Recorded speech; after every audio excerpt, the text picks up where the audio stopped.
Gloria a Dios por su vida. Gloria a Dios por todos y cada uno de los que estamos aquí reunidos. Gracias por permitirnos un día más el compartirles la palabra de Dios. Esperemos que esta palabra sea de gran gusto a sus oídos y que toque su corazón. Que esta palabra llene sus vidas y que permita que todo lo bueno que hay en esta palabra pueda rodear su hogar, pueda transformar sus vidas. Es el anhelo de este servidor. Hoy le doy la gloria y la honra por la vida de cada una de las personas que están escuchando esta palabra por medio de la transmisión. Sean bendecidos donde quiera que la escuchen y que el Señor pueda hacer esta palabra viva en su hogar. Ok, vamos a orar. Cierren sus ojos ahí donde se encuentre. Señor, hoy te damos la gloria y la honra y la alabanza porque tú estás en nuestra vida. Te doy gracias porque me has permitido un día más compartir tu palabra. Te doy gracias porque tú pones esta palabra en nuestro corazón. Y aunque a veces no la comprendemos o a veces la identificamos con nuestra vida, Señor, en todo momento tú nos enseñas que la palabra es buena para nuestra edificación. Te doy gracias por la vida de las personas que están escuchando esta palabra. Llena su hogar de tu bendición. Que cada uno de ellos vean, Señor, cuánto los amas a través de tu vida, Señor. A través de tu testimonio y a través de lo que ellos van a ser transformados, Señor, para ti. Te doy gracias, Señor. Y me despojo en ti, anhelando que tú seas quien hable por medio de este servidor.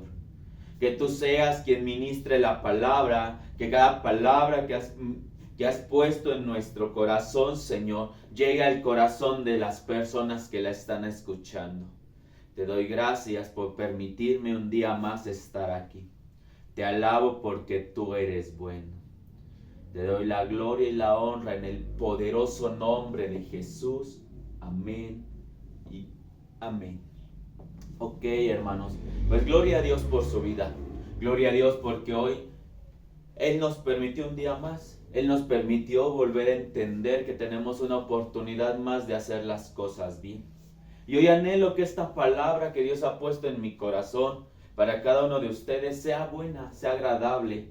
No sea una palabra que caiga sobre un saco roto, sino que al entrar en sus oídos les dé un corazón y un anhelo por hacerla viva en su vida y en su familia.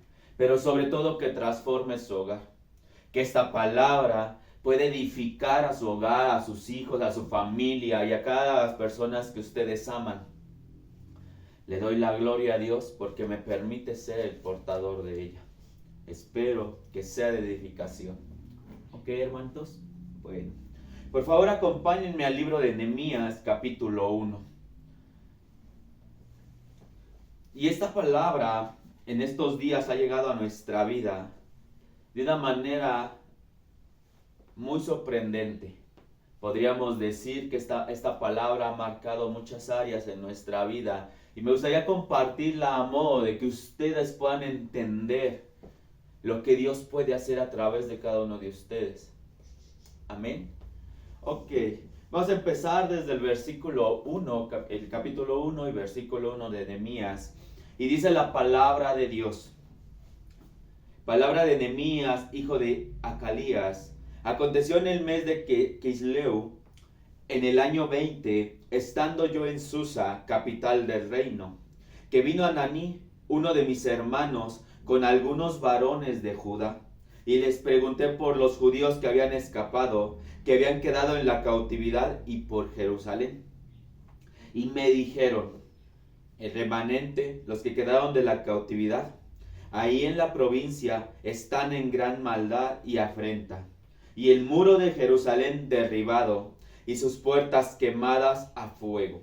Cuando oí estas palabras me senté y lloré, e hice duelo por algunos días, y ayuné y oré delante del Dios de los cielos.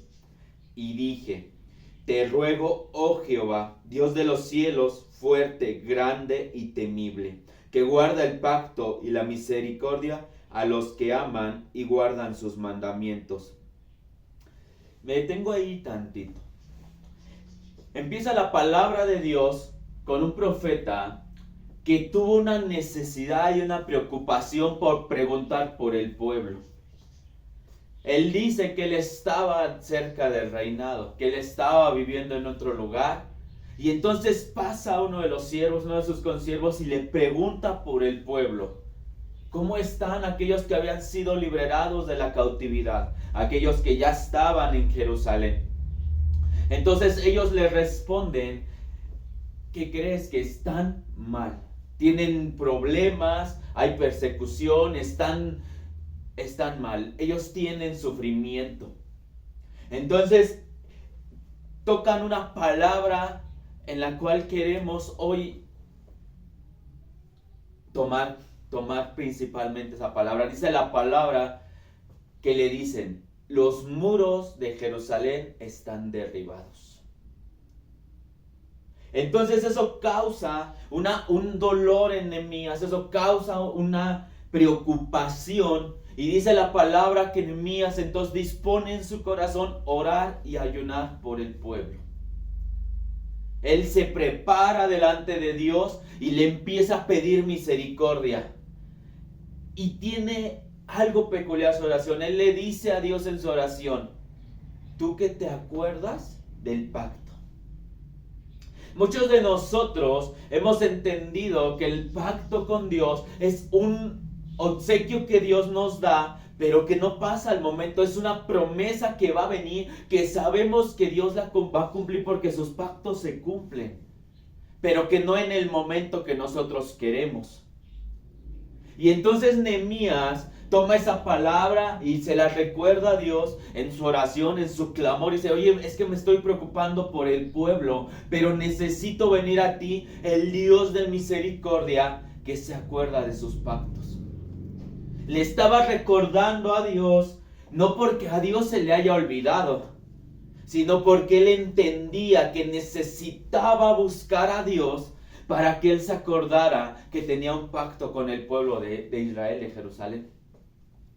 Y nosotros a lo largo de la palabra, a lo largo del camino en el Evangelio, muchas veces nosotros tenemos pactos con Dios. E incluso pactos que nosotros le hacemos a Dios. Yo sé que muchos de ustedes oran a Dios y dicen estas palabras. Si tú regresas a mi hijo del alcoholismo, yo te prometo esto. Haces un pacto con Dios. Si tú restauras mi hogar, si tú restauras mi economía, si tú restauras a tal persona, o yo declaro que voy a hacer, que voy a tratar, y muchas palabras salen de nuestra boca. Nosotros como seres humanos, siendo sinceros, la mayoría no lo cumplimos. Pero Nehemías sabía que Dios sí. Nehemías sabía que Dios siempre cumple todo. Y él había visto la restauración de Israel. Él había visto la restauración del pueblo cautivo. Y entonces él trataba de tocar el corazón de Dios por medio del pacto de Dios al pueblo. Y dice más adelante, esté ahora atento tu oído y abiertos tus ojos para oír la oración de tu siervo que hago ahora delante de ti día y noche, por los hijos de Israel tus siervos. Y confieso los pecados de los hijos de Israel que hemos cometido contra ti. Sí, yo y la casa de mi padre hemos pecado. En extremo nos hemos corrompido contra ti y no hemos guardado los mandamientos, estatutos y preceptos que diste a Moisés tu siervo. Acuérdate ahora de la palabra que diste a Moisés tu siervo, diciendo, si vosotros pecan, yo los voy a esparcir por todos los pueblos. Pero si se volvieran a mí y guardan mis mandamientos y los ponen por obra, aunque su dispersión fuera hasta el extremo de los cielos, de ahí yo los voy a recoger, los traeré al lugar que los escogí para hacer habitar allí mi nombre. Ellos pues son tus siervos y tu pueblo. los cuales redimiste con gran poder y con tu mano poderosa.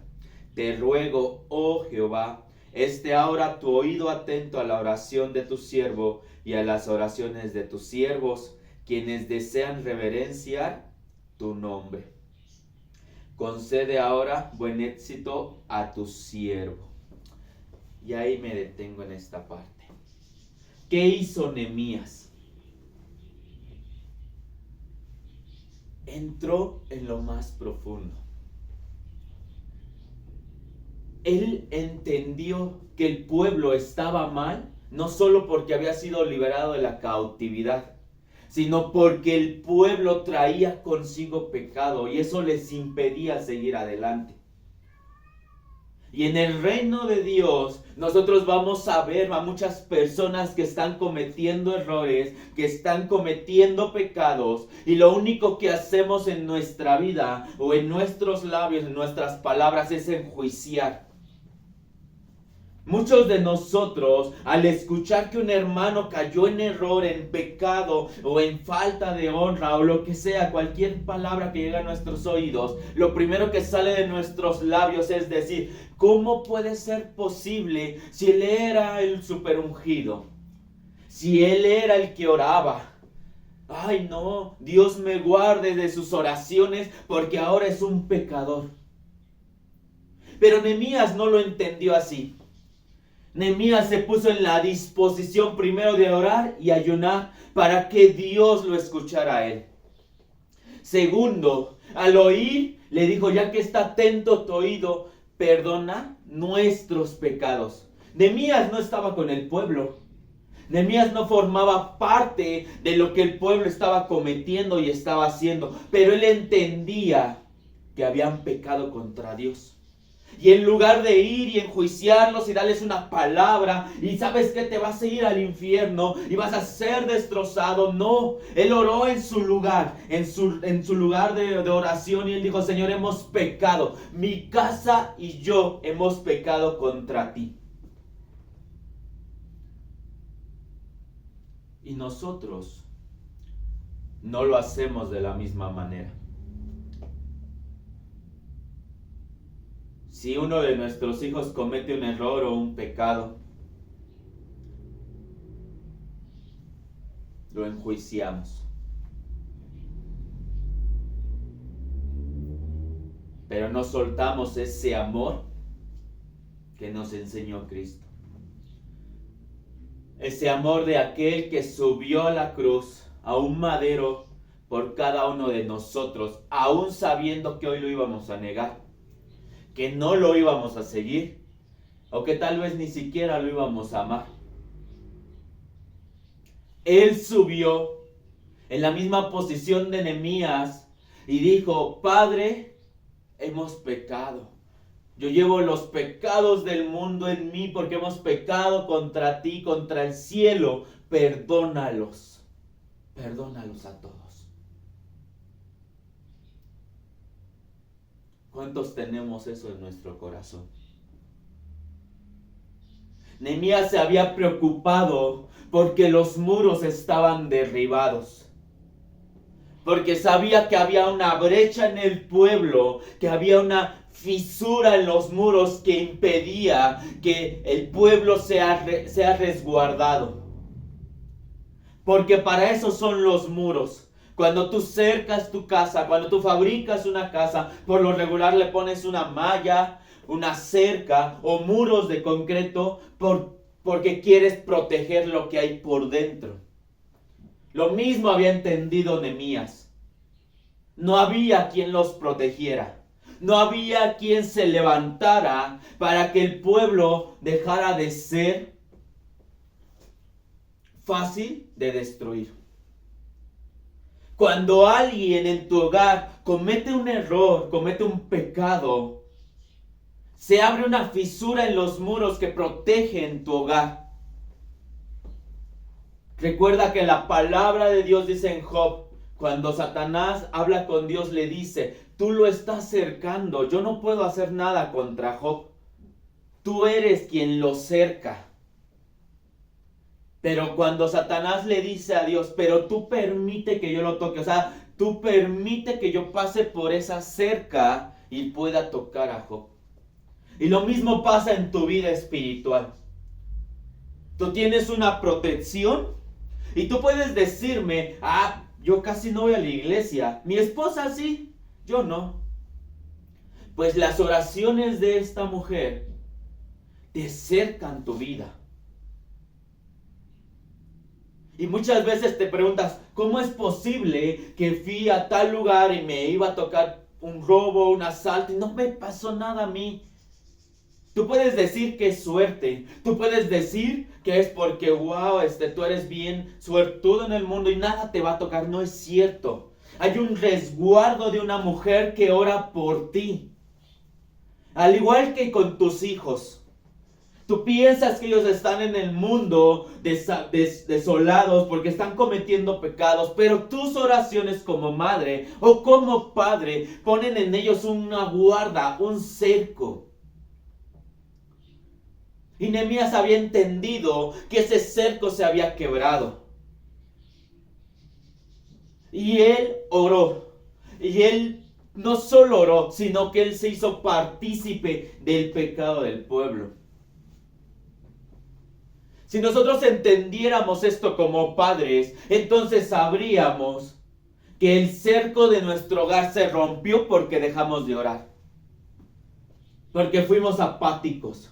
Porque asistimos a la congregación de una manera déspota.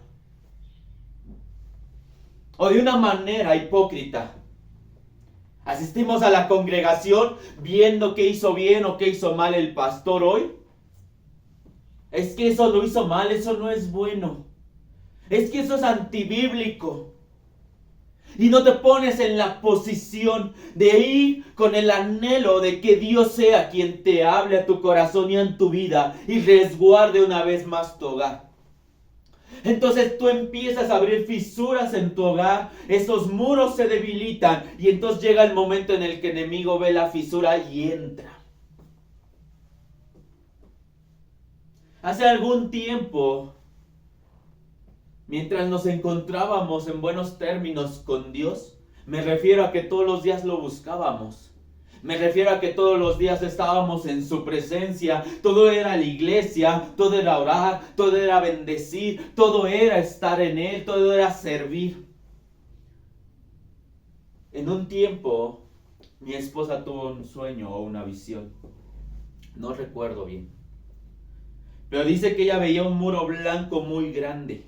Un muro grande y bonito y limpio, blanco. Y dice que de repente vio en la mera esquina de los muros, donde se unen las vértices del muro, que entraba una patita negra. Ella no quiso despertar o dejar la visión incompleta. Y siguió en eso. Y dice que veía atentamente esa orilla. Y que esa patita rascaba y que de repente, de la nada, entraba una araña grande, negra, y brincaba hacia ella. Ella se espantó, yo recuerdo que se despertó un poco inquieta y dijo, tuve este sueño, vamos a orar.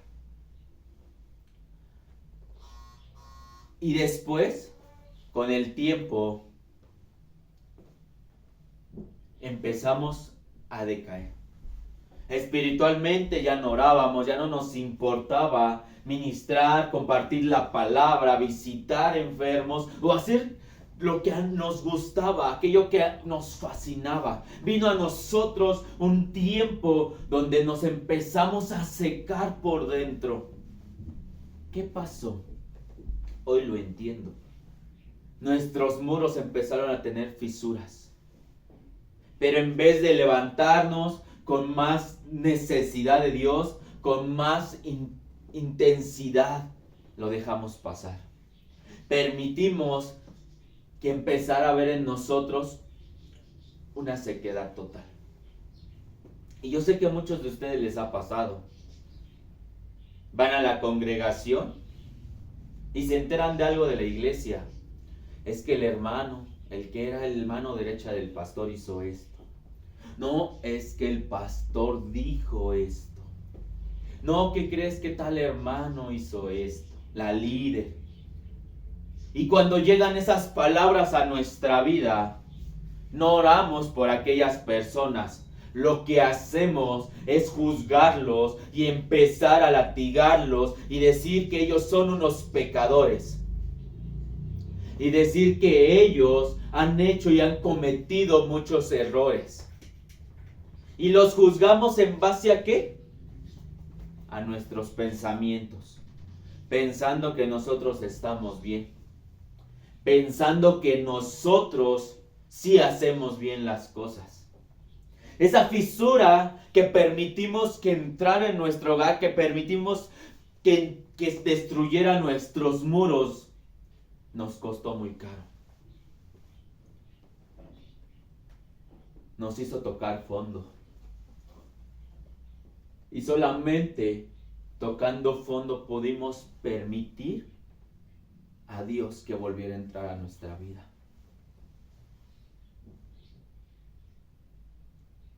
Pasamos un tiempo amargo que decidimos como familia solo pasarlo nosotros. No nos acercamos a nadie, pero fue difícil. Y yo sé que muchos de ustedes tienen la oportunidad de hablar con alguien, de hablar con sus hijos, de hablar en su matrimonio, con algún amigo, un primo, alguien que aman y que ven mal. ¿Recuerdan esta parte?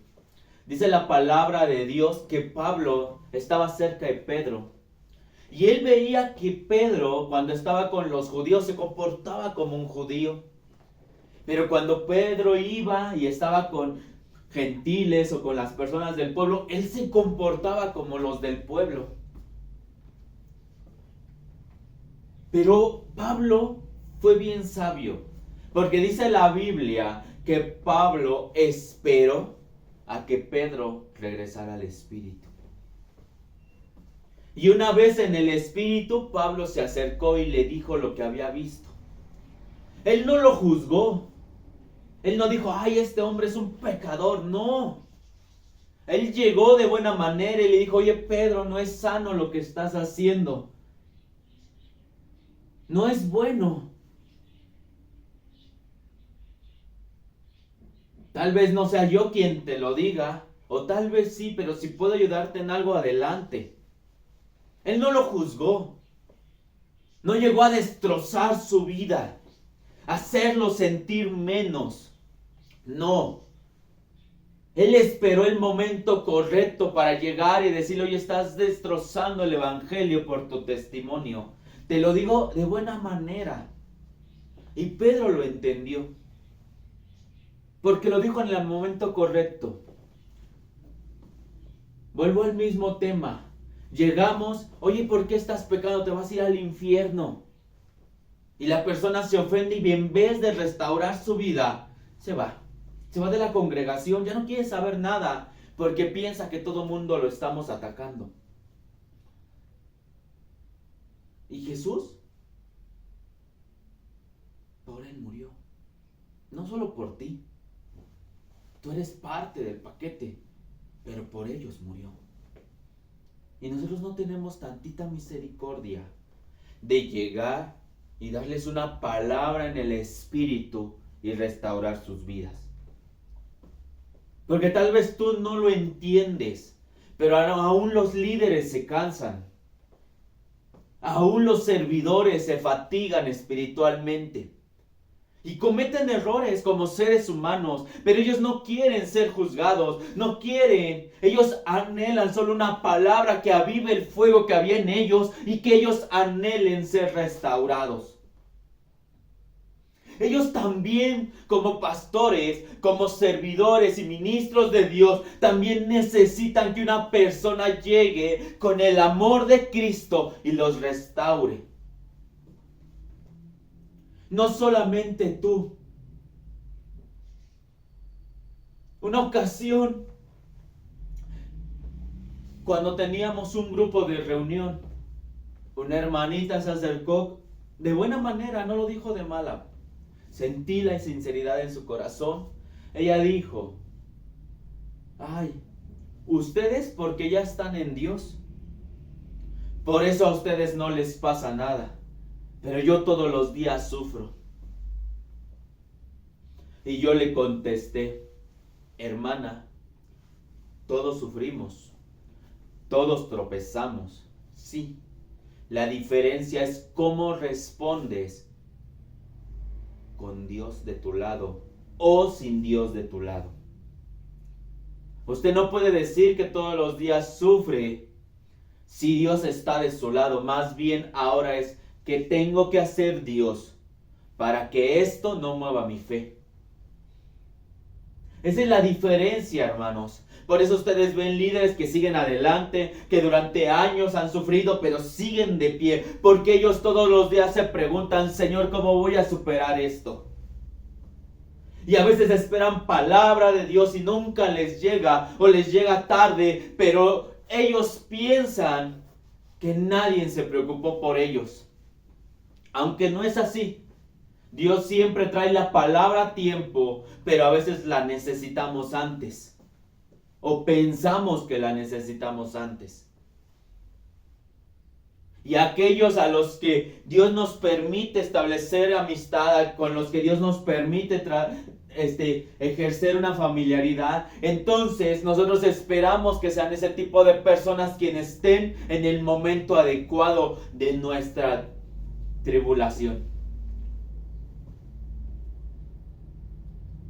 Así es, hermanos. No solo ustedes como congregantes, como gente nueva sufren. ¿Cómo lo ven ustedes?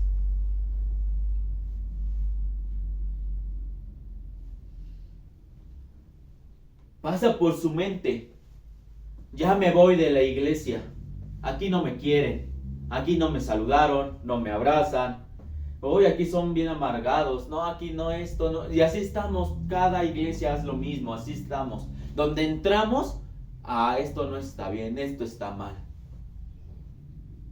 pero no entendemos dónde en realidad Dios nos va a usar. Pero Nehemías fue diferente. Él entendió que el pueblo tenía una necesidad espiritual, una necesidad que solamente personas adecuadas lo podían hacer. Él oró delante de Dios, Señor, permíteme causar gracia delante de ti.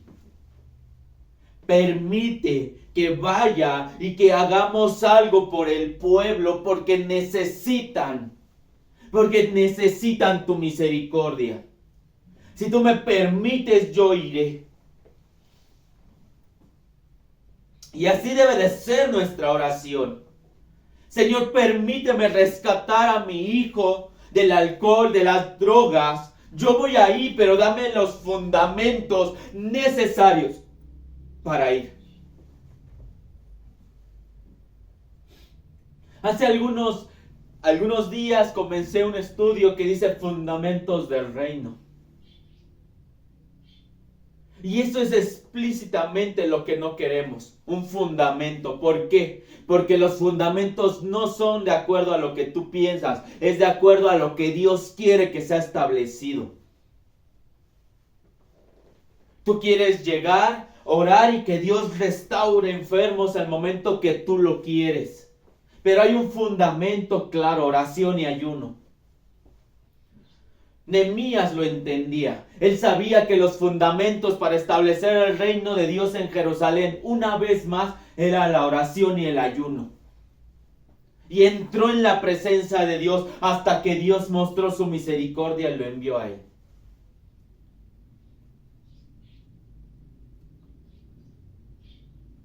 ¿Cómo vas a establecerlo? ¿Cómo vas a volver a restaurar tu matrimonio? ¿Con gritos? ¿Amenazas? Es que yo escuché, es que yo vi a tal, es que yo vi esto de ti, yo esto de ti. Como perros y gatos. Hoy vas a entrar a la presencia de Dios, vas a pedir ese fundamento en tu vida y en tu corazón, donde primero Dios te va a hacer entender lo que tú estás mal, porque Nehemías entendió que él era parte del pecado del pueblo.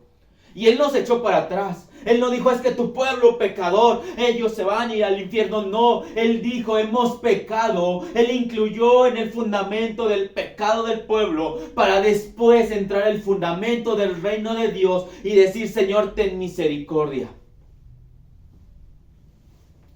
Ten misericordia. Y así fue como Nehemías provocó que fueran restaurados los muros. Acompáñame por favor al libro de Hebreos.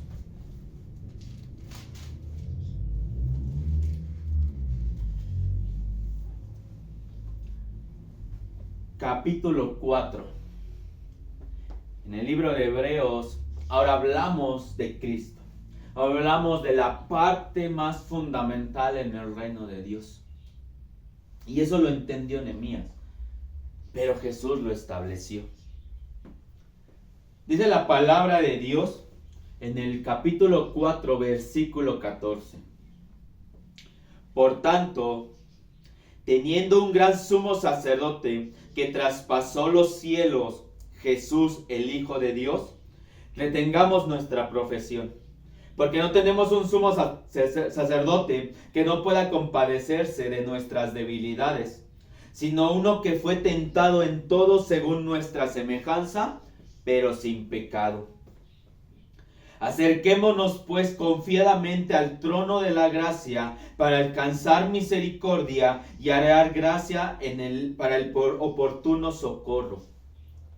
Jesús, como sumo sacerdote, es a quien nos podemos acercar. Él es el quien traspasó los cielos, dice la palabra, quien fue tentado según nuestra semejanza. Muchos de nosotros decimos es que somos débiles, por eso pecamos. Es que yo no voy a poder. Algunos han tenido esta frase en sus labios. Es que ustedes no me vean a mí, vean a Dios. Yo soy ser humano y voy a tropezar y a fracasar. Y los puedo traicionar. Pero la palabra de Dios dice que nosotros debemos de ser testimonios de Cristo y que la gente debe de ver ese testimonio para poder seguirlo.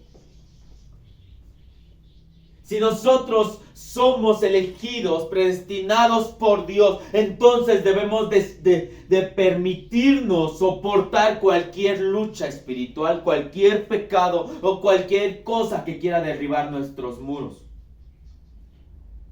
Acérquense confiadamente a Dios por medio de Jesús. Eso dice la palabra de Dios. No podemos permitirnos tener una puerta en nuestros labios de debilidad y decir que como soy ser humano voy a tropezar. No se puede. Así no es la palabra de Dios. Dice más adelante en el capítulo 5. Porque todo sumo sacerdote tomado de entre los hombres es constituido a favor de los hombres en lo que a Dios se refiere, para que presente ofrendas y sacrificios por los pecados, para que se muestre paciente con los ignorantes y extraviados, puesto que él también está rodeado de debilidad, y por causa de ella debe ofrecer por los pecados, tanto por sí mismo como también por el pueblo. Y nadie toma para sí esta honra, sino el que es llamado por Dios, como lo fue Aarón. Así pasa, hermanos. Muchos de nosotros pensamos que aquellos que profesan el sacerdocio, que aquellos que se ponen delante para compartir una palabra, lo hacen solamente porque sí. Que aquellos pastores que el Señor levanta es para hacerse ricos o para hacer diferentes cosas en el reino. Y no es cierto, hermanos. Primero que nada, dice la palabra de Dios que son constituidos por Dios. Que cada sacerdote, cada pastor, cada persona que se levanta a hablar la palabra debe de ser levantado por Dios mismo.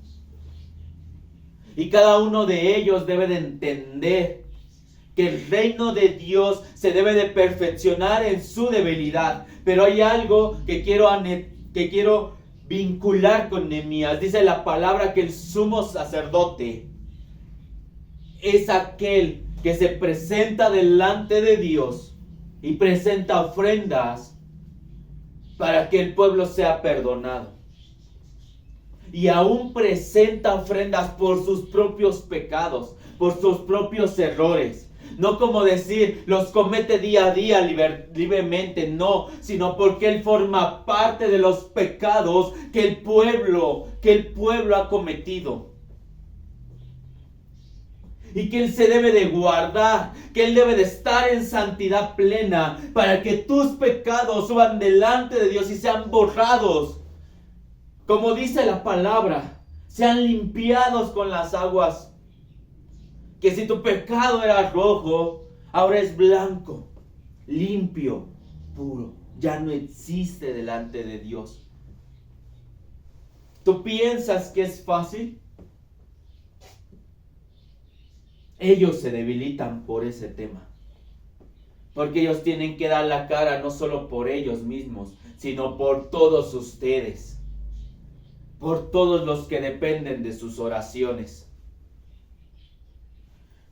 Por todos aquellos que tienen necesidad de Dios y que a veces tampoco lo siguen, tampoco lo respetan, tampoco buscan.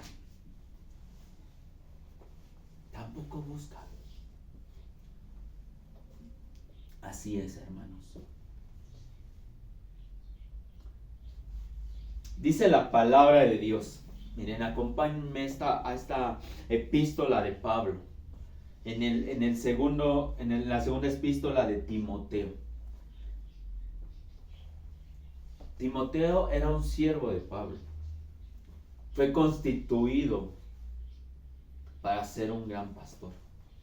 Timoteo tenía algo en su vida que había marcado el corazón de Pablo y por lo cual Pablo lo amaba, por lo cual Pablo lo buscaba, por lo cual Pablo oraba por él.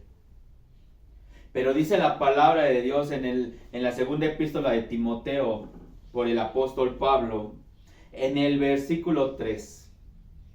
Doy gracias a Dios, al cual sirvo desde mis mayores con limpia conciencia, de que sin cesar me acuerdo de ti en mis oraciones de noche y día, deseando verte y acordarme de tus lágrimas para llenarme de gozo, trayendo a la memoria la fe no fingida que hay en ti, la cual habitó primero en tu abuela Loida y después en tu madre Eunice, y estoy seguro que en ti también. Primero Pablo reconoce lo que había en Timoteo. Pablo reconoce que en Timoteo había una fe que venía desde sus generaciones. Que había algo en él que podía cautivar y ministrar y traer el reino de Dios. Porque venía generacionalmente. Tú no pienses que estás aquí de embalde. Tú no pienses que estás escuchando esta palabra de embalde. Tus generaciones van a ver tu fe. Tus generaciones se van a levantar por esa fe que hay en ti hoy, que no es fingida. Si tu fe es fingida, cámbiala. Y si no es fingida, sigue adelante. Porque tus generaciones un día le van a dar la gloria a Dios por tu vida. Dice la palabra, por lo cual te aconsejo que avives el fuego del don de Dios que está en ti por imposición de mis manos. porque no nos ha dado Dios un espíritu de cobardía, sino de poder, de amor y de dominio propio. Por lo tanto, no te avergüences de dar testimonio de nuestro Señor, ni de mí, preso suyo, sino participa de las aflicciones por el Evangelio, según el poder de Dios, quien nos salvó y llamó con llamamiento santo, no conforme a nuestras obras, sino según el propósito suyo y la gracia que nos fue dada en Cristo Jesús antes de los tiempos de los siglos. Y ahí lo paramos. Amén. ¿Qué hacía Pablo? Le estaba recordando a Timoteo. Le estaba recordando por qué estaba en ese lugar. Le estaba recordando desde dónde venía su fe. Ellos también se cansan. Timoteo, dice Pablo, le dice, no tengas temor. Recuerda que Dios te dio amor, dominio propio, poder. ¿Qué había pasado en la vida de Timoteo? O tal vez un desánimo, un cansancio espiritual. Tal vez dejó que los muros también fueran quebrados y entró el desánimo a su vida. La murmuración, el chisme, no lo sé. Pero Pablo se había dado cuenta de eso. Y Pablo no llegó con palabras sutiles. Simplemente le llegó al espíritu, volvió a arder en él el anhelo por la presencia de Dios. Le recordó de dónde había venido Timoteo. Aviva el fuego del don de Dios que ya está en ti. Llegó con las palabras correctas en el momento adecuado, porque Pablo era un hombre de oración. Al igual que Nehemías entendió que los muros de Jerusalén estaban destrozados. Y llegó en el momento correcto y dijo, Señor, hoy clamo por tu misericordia para el pueblo. Timoteo hizo lo mismo. Cayó.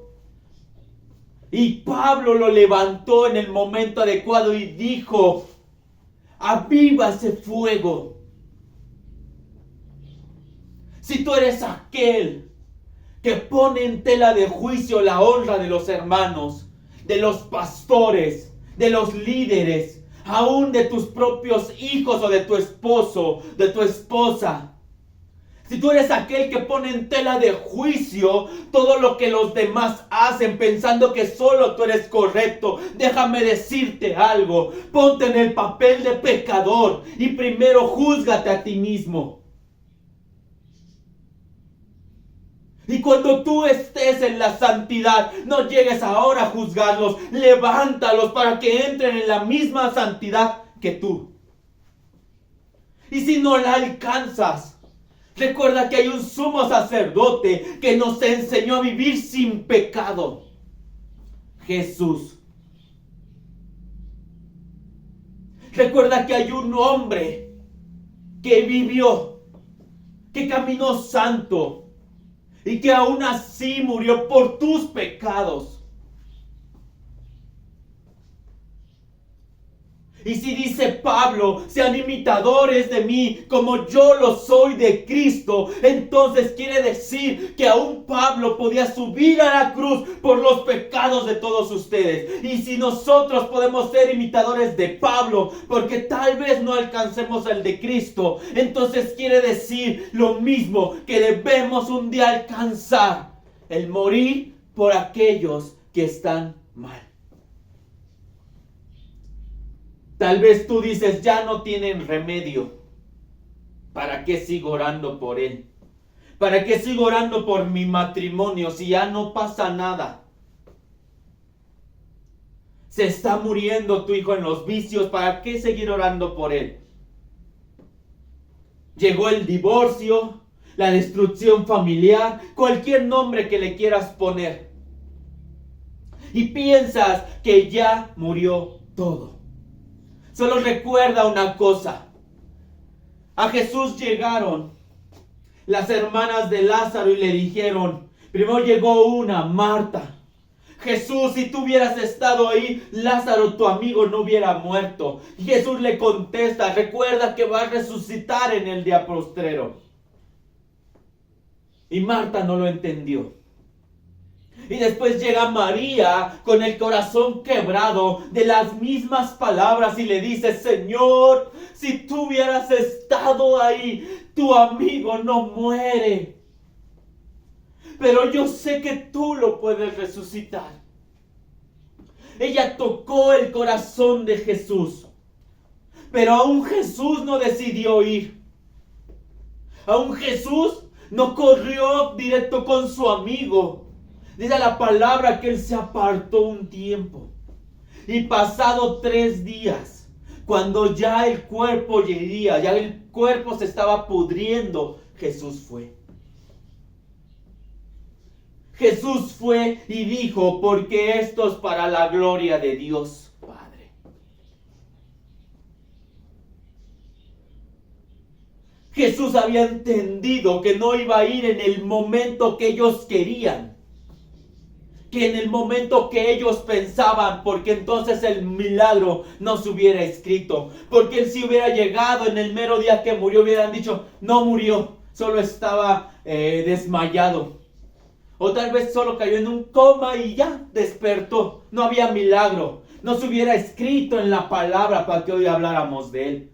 Él entendió que cuando ya el cuerpo se estaba pudriendo y él lo iba a restaurar completamente, entonces el milagro iba a tocar el corazón de las personas.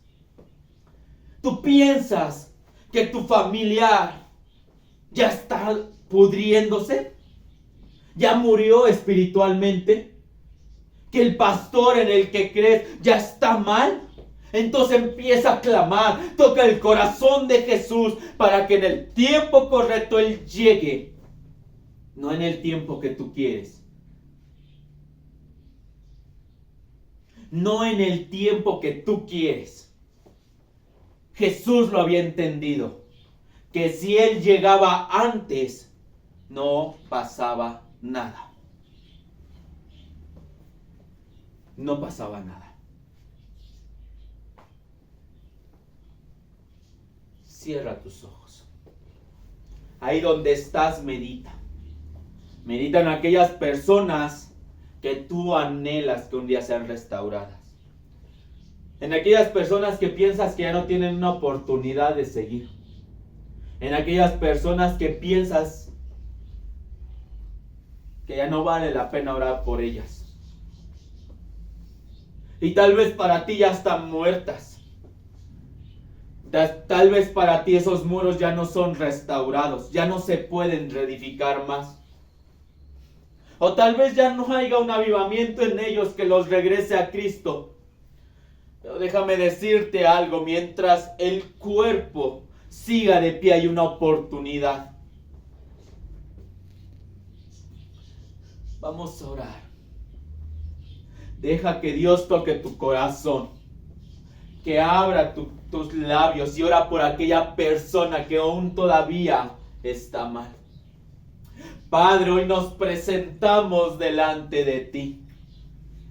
Hoy pedimos tu misericordia, porque hemos pecado contra el cielo y contra ti. Hemos causado división, hemos juzgado al hermano, aquel que está en necesidad. Hemos caído en momentos donde nosotros en vez de levantar al hermano lo hundimos más.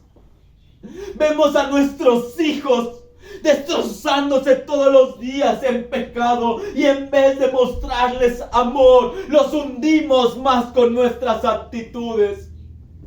Nos llaman hipócritas porque venimos aquí delante de tu presencia, pero delante de ellos somos de lo peor. No nos preocupamos por aquellos que no tienen a Cristo. No nos preocupamos por aquellos que tienen necesidad de Dios.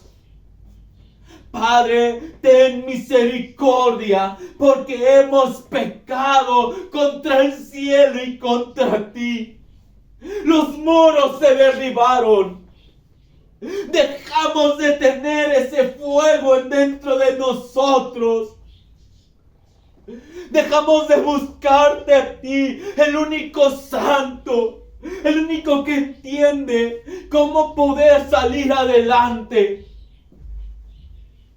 Hoy venimos delante de tu presencia, pidiéndote que tú seas quien avive en nosotros el fuego ardiente de tu espíritu. Queremos restaurar la vida de las personas que nos rodean. Si a ti te place, alcanza nuestro matrimonio. Si a ti te place, alcanza nuestros hijos. Si a ti te place, vuelve a restaurar los muros, Señor. Cércanos, guárdanos una vez más. Hoy anhelo que cada persona que está escuchando esta palabra sea quebrada en su corazón. Que sepan que tienen una oportunidad de volver a levantarse por su familia. Tal vez ya murieron espiritualmente. Ya su aroma se está pudriendo. Pero yo sé que tú puedes venir a ellos y sacarlos de esa tumba. Levanta, Señor, un ejército, hombres capaces y comprometidos por tu palabra. Matrimonios restaurados que se preocupen por otros. Jóvenes que tengan el anhelo de santificar su vida para tu gloria, Señor. Levanta en ellos el anhelo ferviente de un Dios vivo. Amigo Espíritu Santo, ven con fuego sobre sus vidas. Muéstrales que no todo está perdido, que hay una oportunidad, que todavía hay una palabra que va a tocar sus vidas. Levanta a esos hombres capaces de edificar los muros que se habían quebrado. Que con el amor que tú nos tienes, ellos edifiquen sus hogares, Señor. Porque ellos te necesitan. Ten misericordia, Señor. Solo ten misericordia por tus hijos. Permítenos hallar gracia delante de ti, para que en el día, Señor, de la gran necesidad, solamente vayan corriendo a tus pies y sepan que en ti hay solución y vida eterna. Padre, te lo pido, porque ellos te necesitan, porque yo te necesito, mi hogar te necesita, Señor. Aquellos que amamos te necesitan. Ten misericordia, solo ten misericordia, Señor. Solo ten misericordia. Te lo pedimos en el poderoso nombre de Jesús. Amén y amén.